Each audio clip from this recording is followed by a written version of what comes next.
All right, people. Hello, mga kasweet. You know what? I am just so surprised dito po sa binili ko. Dito po sa nagngangalang Five Below. Oh, no? Ito po yung store where you can buy some of the kailangan nyo in a cheaper price. Five Below. I have this pag-iisip na it should be $5 and below. So most of the stuff that I bought ay $5. Like the Beyblades, $5. The two, ito, for Adam James, yung kanyang sunglasses, two of these, $5 each, $10. No? So all of them are $5.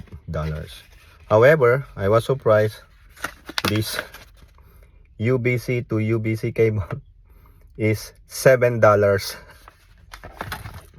So I asked the cashier, or the sales associate, the sales associate, how come this is, I thought this is Five Below, how come this USB C type C costs about $7? So not all of our products, as she have told me, are, some of our products have more than $5 of price. I'm just wondering, I thought it's only $5. So it's not really Five Below. You should change your name to Five maybe. All right, people, that's about it. God bless everybody. Bye.